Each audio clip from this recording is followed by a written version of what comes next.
Hello friends, मैं doctor कविता धानिया। मैं एक एनेस्थीसियोलॉजिस्ट और पेन स्पेशलिस्ट हूँ। आज हम बात करेंगे बहुत ही कॉमन टॉपिक के बारे में, बहुत ही कॉमन पेन के बारे में। वो है मेंस्ट्रुअल क्रैम्प्स, जिसे हम मेडिकल टर्म्स में डिस्मेनोरिया कहते हैं, यानी मेंसेस के दौरान होने वाला पेन। अब जानेंगे उसकी डिटेल्स के बारे में कि ये क्यों होता है, इससे कैसे आप प्रिवेंट कर सकते हैं और आपको कब डॉक्टर के पास जाना चाहिए। तो सबसे पहले देखते हैं कि ये होता क्यों है। मेंसेस पेन इसलिए होता है क्योंकि यूट्रस में अंदर लाइनिंग बन जाती है और वो लाइनिंग हर महीने के महीने वो शेड होती है। जिस टाइम पे मेंसेस होते हैं उस टाइम पे यूट्रस कॉन्ट्रैक्ट करता है ताकि उस लाइनिंग को वो एक्सपेल कर सके, और जब एक्सपेल करता है, वो कॉन्ट्रैक्ट करता है, उस टाइम पे हमारी बॉडी में एक केमिकल रिलीज़ होता है जिसको प्रोस्टाग्लैंडिन कहते हैं, जो पेन को बढ़ाता है। मेंसेस के दौरान जो क्रैम्प्स होते हैं वो इसी प्रोस्टाग्लैंडिन की वजह से होते हैं। ज़्यादातर फीमेल्स ने कभी ना कभी इस दर्द को ज़रूर सहा होता है। कई बार क्या होता है, पेशेंट्स की कंप्लेन होती है कि ये बहुत ही माइल्ड सा पेन है, एनोइंग सा पेन है, जिसे वो इजीली सहन कर सकती हैं। तो उस केस में हमें ज़्यादा चिंता करने की ज़रूरत नहीं है। परंतु कई केस में इतना सिवियर होता है कि ये टाइम के साथ बढ़ते जाता है, हर महीने के महीने इसकी सिवियरिटी बढ़ती जाती है। उस केस में मेरी सलाह यही है कि आप डॉक्टर से ज़रूर मिलें ताकि आप प्रॉपरली वो डायग्नोसिस कर पाएँ कि कहीं इसके पीछे कोई और कारण तो नहीं है। बिकॉज बहुत बार ऐसा होता है कि पेशेंट्स आते हैं और इन्वेस्टिगेशंस में उनके कुछ सर्जिकल कॉजेज़ निकल आते हैं जिन्हें ट्रीट करना बहुत ज़रूरी हो जाता है। ज़्यादातर केसेस में क्या होता है कि टाइम के साथ साथ इसकी सिवियरिटी कम होती रहती है और एक बार चाइल्ड बर्थ के बाद फीमेल को काफ़ी हद तक इससे राहत मिल जाती है। बट बहुत सारे केसेस, जैसा कि मैंने आपको बताया, हमारे पास आते हैं जिनमें इनकी सिवियरिटी बढ़ जाती है। उस केसेस में हम इसको प्रॉपर्ली इन्वेस्टिगेट करते हैं। तो ऐसे क्या केसेस होते हैं वो मैं आपको बताती हूँ। जब भी पेशेंट हमारे पास आता है तो मेडिकल हिस्ट्री और क्लिनिकल एग्जामिनेशन, पेल्विक एग्जामिनेशन से हम काफ़ी हद तक पता लगा लेते हैं कि कोई इन्फेक्शन वगैरह तो नहीं है या कोई और कारण तो नहीं है। और उसके बाद हम अल्ट्रासाउंड, सीटी या एमआरआई की हेल्प से बहुत सारी चीज़ें हमें पता चल जाती हैं।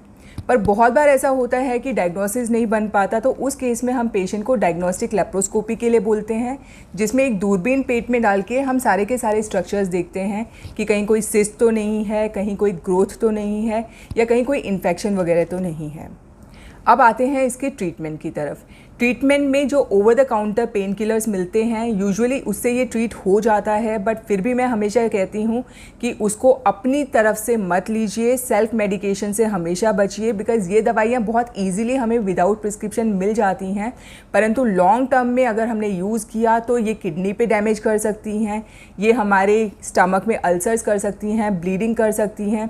इसीलिए हमेशा डॉक्टर को दिखाएं, डॉक्टर की सलाह से ही ये दवाइयाँ लें। सेकेंड चीज़ जो होती है वो कई बार ये होता है कि इतना सिवियर पेन होता है कि पेशेंट को हार्मोनल थेरेपी पे डालना पड़ता है, जिसमें हम हार्मोनल बर्थ कंट्रोल पिल्स देते हैं और पेशेंट को काफ़ी हद तक इससे भी रिलीफ मिल जाता है। तीसरा, जैसा मैंने बताया कि कुछ कॉजेज़ होते हैं, जैसे एंडोमेट्रियोसिस हो गया या ओवेरियन सिस्ट हो गई या यूट्राइन फाइब्रॉइड्स हो गए। इन केसेस में ऐसा होता है कि ये सर्जिकल कॉजेज़ होते हैं, तो आपको सर्जरी करानी पड़ती है और सर्जरी के बाद पेशेंट को इससे भी रिलीफ मिल जाता है। अब आते हैं इसके लास्ट सेगमेंट में कि आप घर पे रह के इसको कैसे प्रिवेंट कर सकते हैं, कौन से ऐसे होम रेमेडीज़ हैं जिनसे आप इसकी सिवियरिटी कम कर सकते हैं या आप इससे बिल्कुल बच सकते हैं। तो सबसे पहला है एक्सरसाइज। मैं कभी नहीं कहती कि आपको विग्रेस एक्सरसाइज करनी है, बट एक्सरसाइज किसी भी फॉर्म में, भले वो वॉक हो या कोई स्पोर्ट्स एक्टिविटी हो, आपको ज़रूर रखनी चाहिए। क्योंकि आजकल का जो सीडेंट्री लाइफस्टाइल है उसकी वजह से भी मेंस्ट्रुअल क्रैम्प्स की कंप्लेंट्स काफ़ी बढ़ गई हैं। तो अगर आप एक्टिव रहेंगे तो आपको मेंस्ट्रुअल क्रैम्प्स की प्रॉब्लम भी काफ़ी कम रहेगी। दूसरा है हीट पैक्स। यूजुअली लोग क्या करते हैं, हॉट वाटर बॉटल लेते हैं और उसको अप्लाई करते हैं। मैं पर्सनली प्रेफर करती हूँ कि आपको मॉइस्ट हीट लगानी चाहिए। उसके लिए आप उबलते पानी में टॉवल डाल के उसको रिंस करके वो हीट आप अप्लाई कीजिए। उससे स्किन को डैमेज भी कम होगा और आपको रिलीफ भी ज़्यादा मिलेगा। तीसरा है डाइटरी सप्लीमेंट्स। आजकल के जिस तरह का खान पान है, मुझे लगता नहीं है कि किसी की भी डाइट पूरी होती होगी। तो हमें जो वाइटमिन्स, मिनरल्स जो डेफिशिएंट हो जाते हैं, मुझे लगता है कि सप्लीमेंट के रूप में हमें हमेशा लेने चाहिए। तो मल्टीविटामिन कोई भी आप ऐड कर सकते हैं, जिसकी वजह से भी क्रैम्प्स में काफ़ी रिलीफ मिलता है। और चौथा सबसे इम्पॉर्टेंट पॉइंट है कि आप स्ट्रेस फ्री रहिए। आजकल की लाइफ मेरे को पता है कि काफ़ी स्ट्रेसफुल होती है, सबको स्ट्रेस होता है, बट कोशिश कीजिए कि आप स्ट्रेस से थोड़ा बचें और इसके लिए आप चाहें तो योगा और मेडिटेशन का भी सहारा ले सकते हैं।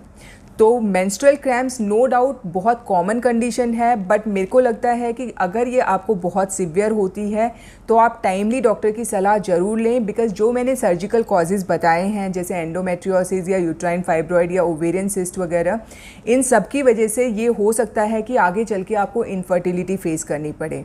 तो अगर आप टाइमली सलाह लेंगे तो आप इनफर्टिलिटी से तो बचेंगे ही, साथ में आपको मेंस्ट्रुअल क्रैम्प से भी काफ़ी हद तक रिलीफ रहेगा। मुझे लगता है मैंने काफ़ी इन्फॉर्मेशन आपको दी है। अगर आपको यूज़फुल लगी हो तो आप लाइक एंड सब्सक्राइब ज़रूर करें, और अगर बॉडी में कहीं पर भी पेन से रिलेटेड कोई भी आपकी क्वेरी हो आप कमेंट सेक्शन में पूछ सकते हैं। और अगर आपको मुझसे ऑनलाइन कंसल्टेशन लेना हो तो नीचे मेरा नंबर है, वहाँ पे आप अपॉइंटमेंट बुक करा के ऑनलाइन कंसल्ट कर सकते हैं। तो ठीक है, हेल्दी रहिए, हैप्पी रहिए, पेन फ्री रहिए। Thank you and have a nice day.